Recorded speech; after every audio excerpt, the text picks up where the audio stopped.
and welcome to the first episode of the Cinephile's Aisle. We are I feel like cooking.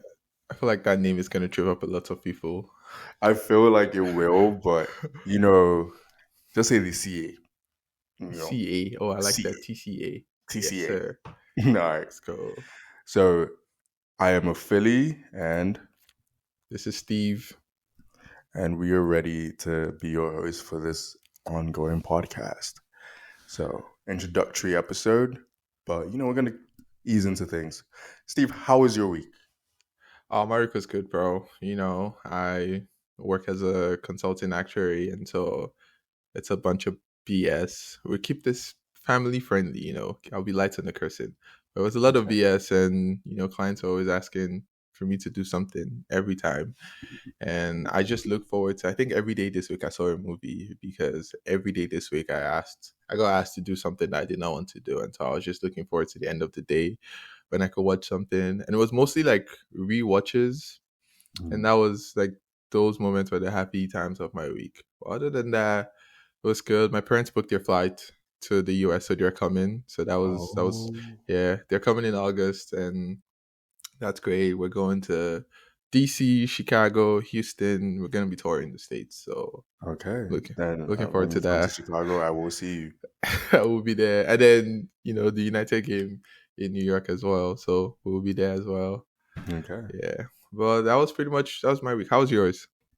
I feel like my week was a bit topsy turvy because we got my birthday was I think last week Monday, so we Ooh, happy celebrated. birthday, brother! Happy Thank birthday!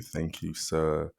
We celebrated on Saturday, and a couple of my guys came in from out of town, and it was a fun time. It was a fun vibes. Got way too drunk, and I played ball for the first time in like 2 3 months, and Yeah, damn. because of these guys that came in, we played ball from Friday to Saturday to Sunday. I'm like, God damn, bro, my God legs damn, cannot that's do that's this. that's a lot of ball, bro. We That's don't need lots of old. ball, bro. Then Tuesday, I had to catch a flight to Houston because my mother and my brother are around all the way from That's Nice. nice. Oh wow, that's nice. Yeah, we love that. We love that. So now I'm in Has it been a Texas. while since you saw your mom? No, no. She my mother was she was here last year because Okay. I'm in grad school. So Okay. when I went to grad school, she came. She came to like see me off type vibes. Like how like Oh primary yeah. school. Sorry, secondary school. Like your parents like drop you off. She didn't actually come with me to school, but she just came to like say Yeah. hi and bye, and have a little vacation for herself. So this time it's kind of like the same vibes. First year done. She's having a little vacation, so I came here to see my mother and my brother. That's Yeah, nice. Yeah, we'd good vibes, good vibes. love to hear that. Okay. Yeah. Let's move into the So podcast. straight to the podcast, my guy. All right, so Steve, tell me why the podcast? What are we doing? I feel like this is a very natural progression, in my life because I find like I see a lot of movies. I have a membership, so I try to use it, and every time, shout out to my girlfriend, but she's basically had to hear me have monologues about every film I see. I send her like a 2 minute voice note as I'm walking out the theater because it's just I need to talk about this. I need to get this off my chest. And I feel like I've always had a passion for film, but it wasn't until grad school like that I really honed in on this because that's when I started to get depressed from all the work and studying and all of that. And it provided escapism. That's literally the bio of my letterboxd account is escapism because that's what this was for me. Mm. And so since grad school, I've just see see a lot of movies, and I need someone to talk. I need an outlet. I need someone to talk to about these because I see you walk in there and you see something great for like 2 hours, 2.5 hours, and then your life is just supposed to return to normal like it was before. Like that's crazy to me. And I was on the pro clubs call. I'm playing pro clubs with my friends, and I was talking about a movie or something, and then I guess Ophelia had seen it, and so we started talking about movies, and I realized like we both had passion for film, and cooked up. Why don't we start a podcast? That That is was true. That is true. Light correction, Steve. I have a passion for hating. A lot of people know that. I'm a big hater. Just film That's also happens to be crazy. something I consume ridiculous amounts of, and Yeah. I think also like you're definitely right. Natural progression. Hmm. I was literally, I think I was one course off a film minor in Oh wow. undergrad, but the thing was, well, my undergrad was like a smaller liberal arts school, so it didn't really need much. Yeah, like it was like I think it was Yeah. like three courses that I took, and I think it was the fourth one would have made it a minor, but I was not trying to stay an extra semester based Yeah. on film, you know. But Came with that yeah, lesson. watching any crazy amounts of film, escapism, and it's a fun time. Like natural progression, definitely, because I Hmm. do be ranting, especially. Yeah, I do be ranting, and I do be expressing when I love films, and I also when I hate films. Yeah, But yeah, so that makes that's sense. what we're going on right now. So speaking of all the hating, tell me what films have surprised you so far in this year, 2023. 2023, I made this comment at the end of last year. I think I was like I was looking into this year. I was making my year end list and I'm like, wow, this is going to be such a good year. So I wasn't expecting like, I'm anticipating highly, what this year is going to provide for us in film. So I wasn't expecting to be surprised by anything. It's been great. I said it was going to rival 2019 and so far it looks like I'm going to stand corrected. But Yeah, one I didn't 2019 was a crazy year for film, I bro. think You know I that's how think we it's going actually to rival. bonded. I know, Yeah. but I think it's going to rival that because we'll talk about that later. But it's an insane slate, and everybody that anyone right now considers their favorite director or filmmaker is dropping a movie. So it's like this is a Champions League final in the year of the World Cup final. Like that's what it is, bro. Um, but yeah, in terms of surprised me, one I did not have on any of my lists or even considered was the Dungeons and Dragons remake, The Honor Among Thieves. And I'll tell you how I actually saw that because it wasn't on my list, right? I've never played D&D. I don't even know. I still don't, after seeing the movie, I don't know what the game is about. Mm. But I am again being part of all these like film clubs and whatnot. I get an email on like a Friday night. I'm signing off work and I just see an email before I shut down saying, "Oh, you've been invited to the D&D screening tomorrow at 2 p.m." I'm like, oh, this is like late, but like RSVP now. So I RSVP, and I got one of the last tickets, luckily. So I'm like, I really don't want to see this, but it's a Saturday, it's 2 p.m., it's free, why not? And Fez. so I just go in there. I even showed up. I showed up like maybe 5 minutes after the movie had started because I wasn't Mm. that pressed. I'm sitting like row three because I was late. And bro, like I was hooked in. I was sucked in probably like 2 minutes sitting in there, And then every scene that was unfolding, like the pictures in front of me were very beautiful. The costumes. I've never played the game, so I have nothing to base it off of. I have no reference, but it Mm. looked so original. It didn't look like it was a ripoff of some like any other random fantasy movie that you've seen, and Mm. like the drama, the acting, the dialogue, it was just so original. Anyway, long story short, I went in not thinking I thought it was going to be some nerd fest, and it was pretty packed. It was crowded, and you could tell that everyone in the audience from their laughs and like their cheering and everything, you could tell how invested they are in this world of Dungeons and Dragons. Mm. But for me, an outsider, relatively unknown, I I'm gonna be honest and say I cried a little bit, but I Oh did my cry. days, I did cry bro. a little bit, bro, because he was just so beautiful. And there was a standing ovation after the movie, which is crazy because New York don't be giving standing ovations like that. Like, it's rare. And so there was a standing ovation. Obviously, I didn't clap because I'm not that invested, but it surprised me. And I gave it a 9 on Letterboxd. So that's how much I liked it, bro. So No, I that's get mine. that because I did see it's one of those movies where the critic score and the audience score on Rotten Tomatoes are similar and they're very Yeah. Yes, high. bro. Yeah. And Nah. that was interesting for me because as someone who is excited for the film and watched it, I was like, I don't know, this fell a little bit short for me. And this, Oh my and goodness. people like to say, oh, yeah, you're just hating, you're just hating. I don't know, it just Yeah. felt a little bit like it was so close to being great. Like the dialogue, just a little Mm-hmm. bit off. The fight scenes, a little bit too rehearsed. Like, especially Reggie Jean Page, like when he Mm-hmm. was like his character, I was like, I know he's meant to be like the suave, guy of legend stuff. But man, I don't know, man. I think to that point, I think the fighting, I agree that was a little too rehearsed. Like the choreography in general was very, very animated. But I think Yeah. that's to reflect the game nature, the nature of Mhm. this being modeled after a game. And I Yeah, that makes recognized sense. that while watching, but I accepted that, it was intentional. Like it's creative direction. It wasn't, you know, an Mhm. effect of whatever. But that's good. And talk what about you? What has surprised you so far this year? Mm. I think I told you this story a little while ago, but it's absolutely insane. But it was a we had tornado season in the Midwest because I go to school in Yeah. Illinois, and there was a tornado warning. And during tornado warnings, you find shelter, you go underground, you Hmm. know, basements, all of that. My apartment is on like the third, fourth floor. Okay. I was watching Tetris and I did not Tetris. move. I did not move, bro. I said, we down the line because I must finish this film. This was insanely good. It was insanely good. And it came out on Apple TV. And Yeah. normally, you get a little bit suspicious of films that go straight to Yeah. streaming because as a cinema guy, it just feels like, what's going on? Exactly, bro. Yeah, you're But like, what wait, is before you going go on? on, give our listeners a brief background on what Tetris is.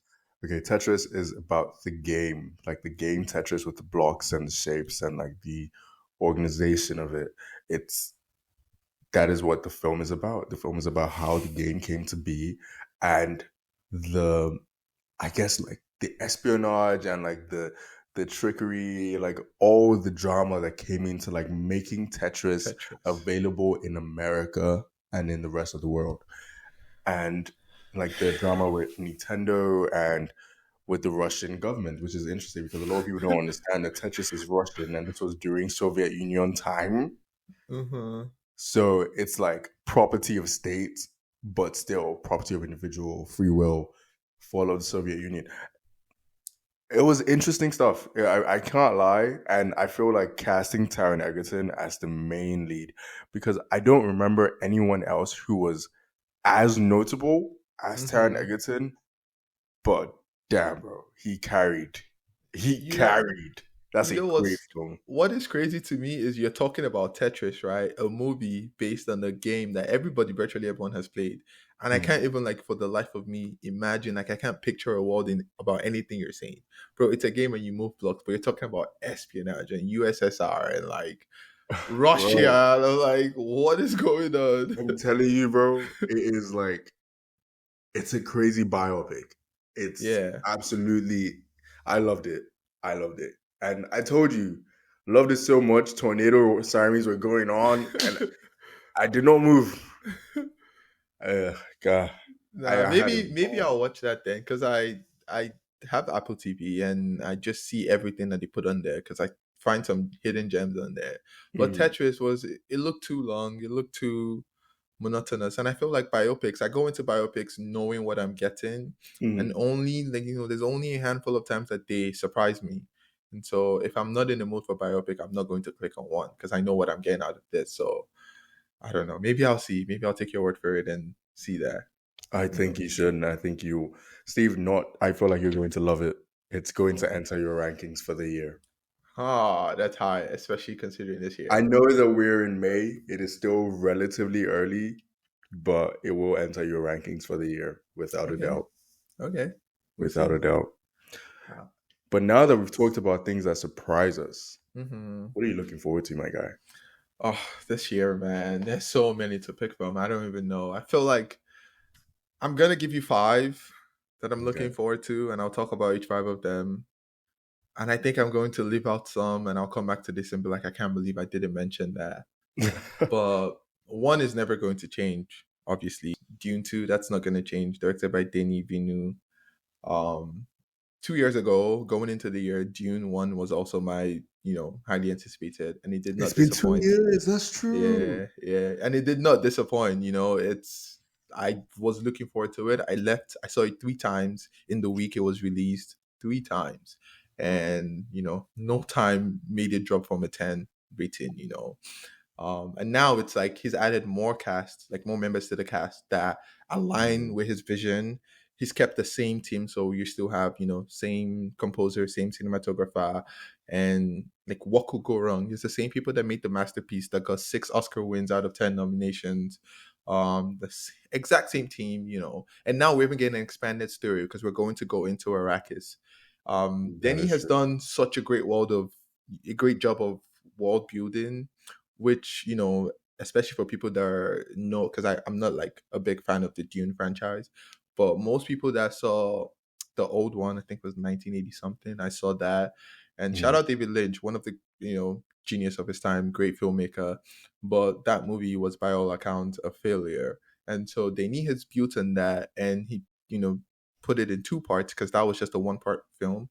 He's broken it into 2 parts, and he's telling the story from all angles. So you get to truly connect with this world that he's created, and he's delivering so well. And I can't wait. I cannot wait for Dune 2. So that's number one on my list. I think the Mhm. next four, not in any particular order, but Killers of the Flower Moon. We just got the trailer for that. It looked insane. It looked good. Typically, when you get an established filmmaker with an established cast, you know what you're in for. You know what you're getting. It doesn't look to be disappointed in any way, and I will be there. I will be there. Probably very early to make a call, but that's probably my best. My lead in for Best Picture at next year Oscars, Killers of the Flower Moon. I have Barbie on my list as well.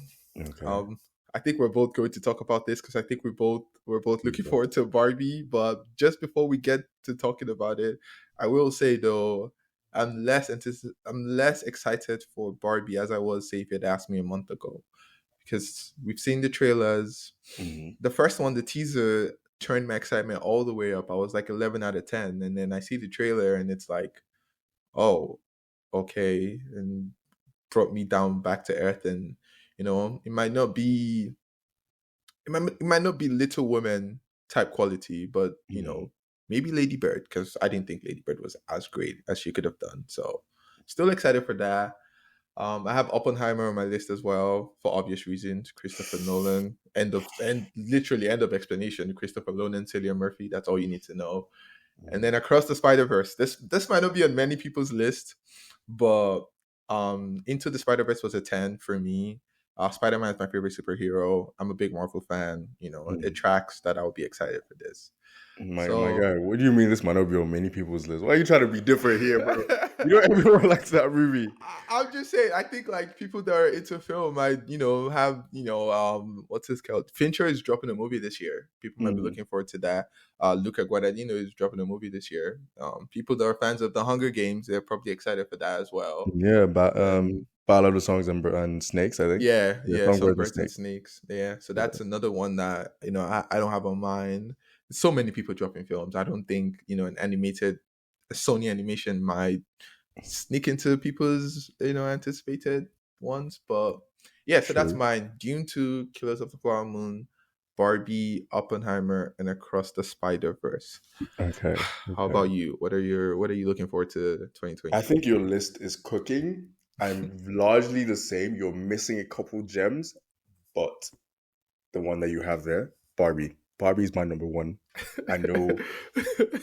Ah, see, in this life, there are two things I trust: Manchester United to disappoint me, and Greta Gerwig's films. I love her so much, bro. I was literally talking to my friends, and I think I'd spoken to you about this too, about Yeah, how like from the new age directors. So yeah, that is Peel. yeah. What's the guy from The Northman? Robert Eggers. Yeah, Robert Eggers Yeah, and Greta. yeah. She's doing and there's a fourth person that I can't Ari remember. Aster. Ari Aster. Yeah, She is doing the three-peat because about among all of them, the only other person that did the three-peat properly was was Pale. Peel. But Yeah, I feel like she's gonna surpass. I think she's yeah. surpassing Peel. Let's talk about that. We'll talk about that 3P theory a little after. Let me hear your list though, but we'll talk Okay, about my that. list is Barbie. Um, Okay. Barbie, of course. I love and love, love, love the new trailer, especially because I was like worried that it was going to be too much like insulated world building in Barbie. But the fact that like they are now adding or like they're now moving the focus to like Barbie is essentially being expelled for not being perfect enough, and she has to move to the real world and be Yeah. among real people. So I'm like, oh, that's the Okay. kind of film we're doing. That's what we're cooking up. I would love that.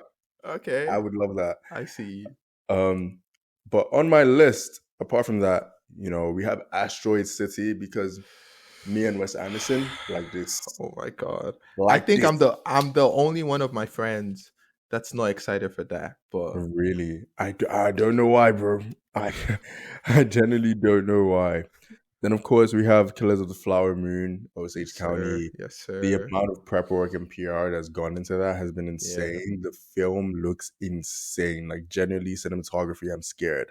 Yes. Oppenheimer, of Oh, course, that's my number four, especially with yeah. Christopher Nolan, because who doesn't like my guy who goes to the lengths that he goes to avoid CGI?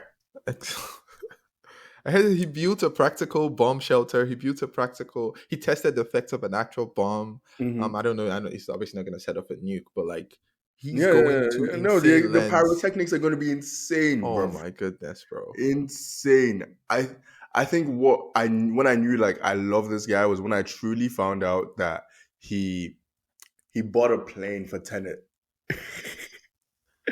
He bought a Why? plane for You ask Tenet. yourself. You hear that he does things, and you're like, why? To The what end? chaos is insane. The Oh my commitment god, to bro! cinema, Oh my cinema, god!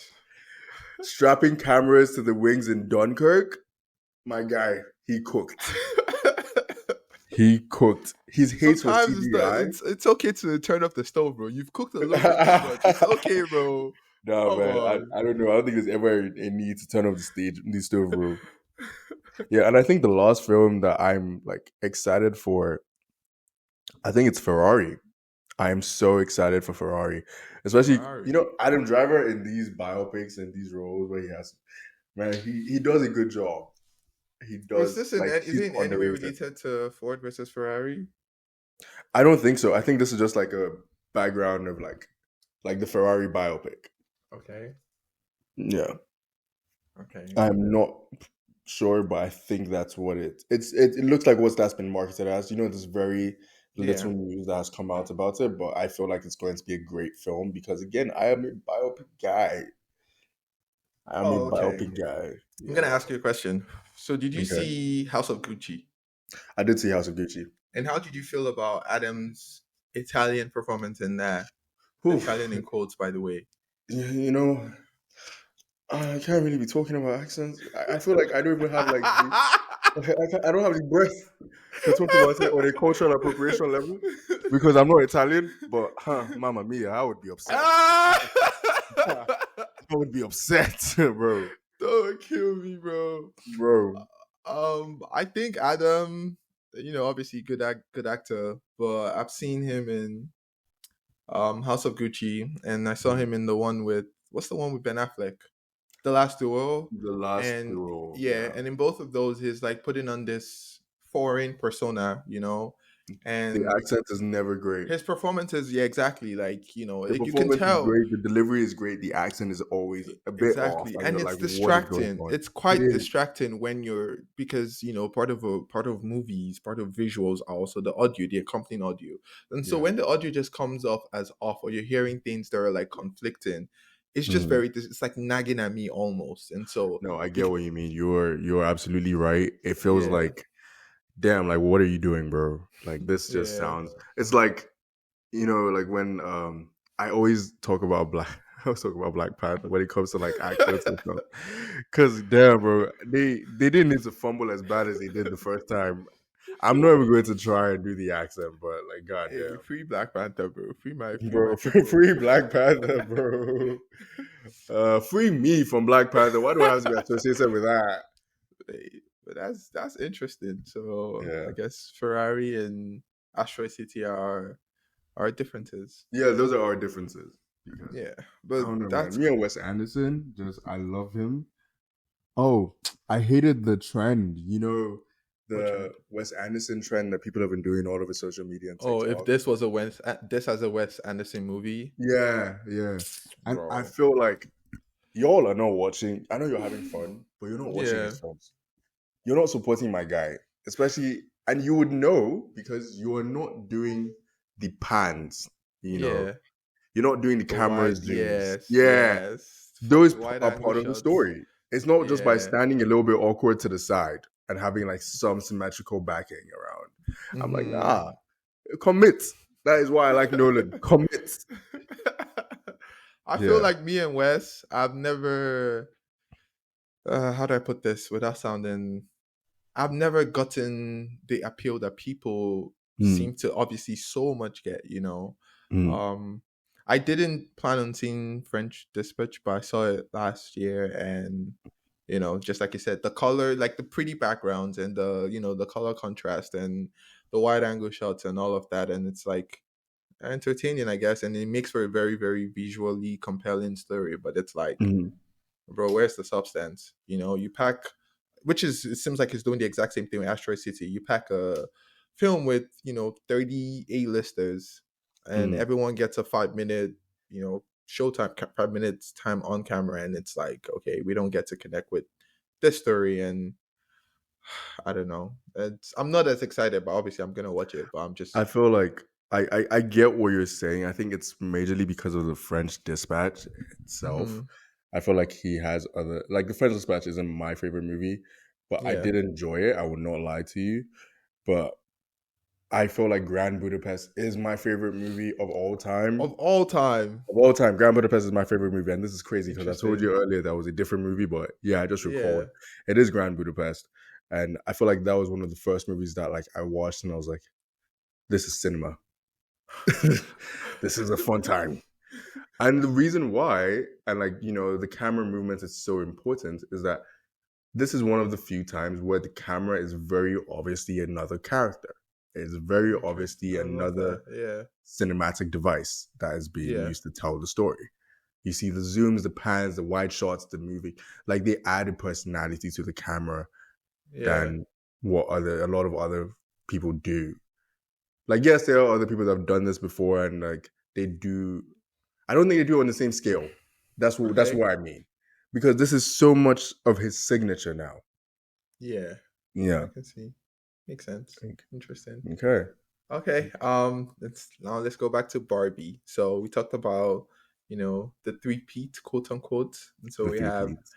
Ari Aster, delivered Midsummer, delivered Hereditary, but Bo is Afraid by most accounts, not as Mm. good, nowhere near as, good as you could check all the scores. I think it got an F on Cinema Score, that's doing a little bit too much, but Like it's that was like doing a little too much because Boy is doing a Afraid little was bit too much. not But I wasn't a can see horrible it. film. But I can see it. I can see it. We have Robert Eggers.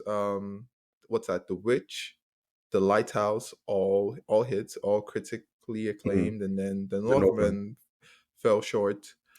Jo- I don't think it fell short. Please, let's not do this now. Let's not rewrite I don't. I history. The don't think. facts are there. I think like it just you have to go into the movie and it's like it is what it is. It's not meant to be something great. It's just a Hmm. little. It's not. I won't say it's a fun time, but it's a story. Like it's just a story. It was like he was trying to do his best Vikings interpretation. It's like he watched 4 seasons of Loki doing his chant and said, "I am going to make one of these," and then he does it for the first 5 minutes, and then it's just blah for the rest of the runtime. I Yeah, don't I think know. I think it was definitely a trip that I needed to make sure. I was like, damn, like did I do drugs? Like what's going on? Like, oh Yeah. wow, it's a little too much. But within that line, then we have on the other side, we have Jordan Peele, Get Out, critically acclaimed, Us, very good, and he delivered with Nope, also very That good. is true. That is true. Until now, we're at Greta Gerwig, Lady Bird, very loved. Phenomenal.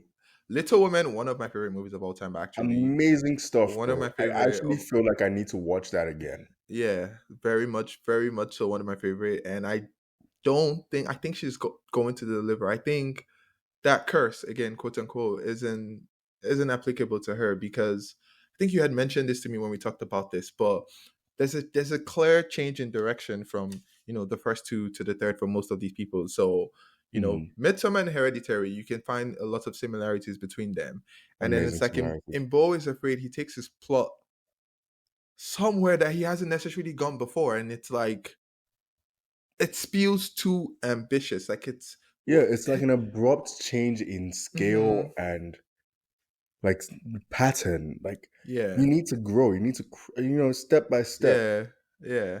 Yeah. And And then then like I agree. then for Eggers, man, again, we have the same thing, man. It's just a change. It's like I feel like you establish your niche, sort of. Not saying, we don't want growth as a director, as a filmmaker. We love growth. Hmm. But then it's if it comes across that you're trying to do something, that I don't know, you If should it's a bit know too you should experimental, it does not yeah. land well because you're not sure. You again, it's experimental, so you don't know the right paths Yeah. to to get us to where you want us to go.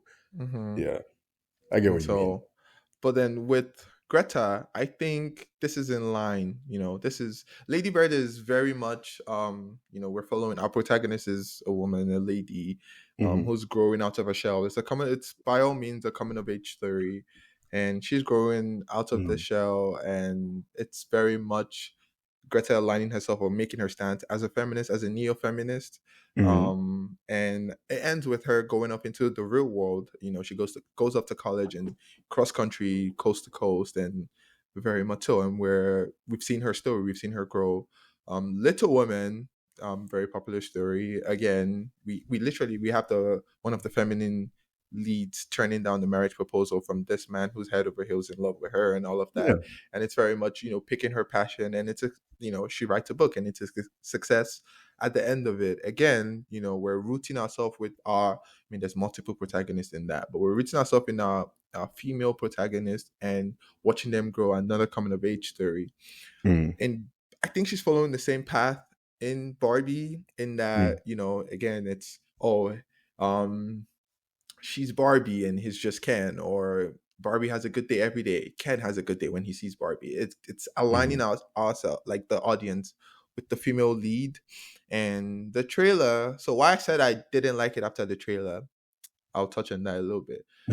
It was very much given "Don't Worry, Darling," and it was also Okay. given "Bo is Afraid," and it's like I was expecting something similar to the Truman Show, but it's not Okay. that. It's Truman Show is again one of my all-time favorites. It's not that. It seems like it's going to be, oh, person realizes you're living in a simulation and they're trying to fight it, and they're having a hard time adjusting to what the real world is going to entail, and it becomes there's powers that be, because we have that Will Ferrell trying to decide, like, it's just very much not given that, like, oh, she's in charge of her own story and she's going to make her own path, or she's growing into this being this person that she's always meant to be. I don't That's not the vibe I'm Mhm. getting from it. I'm getting I much think she's for fighting the me, powers that be, and I don't like that I you hear know you, but I think for me, it is very much in line with the previous two stories in the way that it is coming of age and breaking free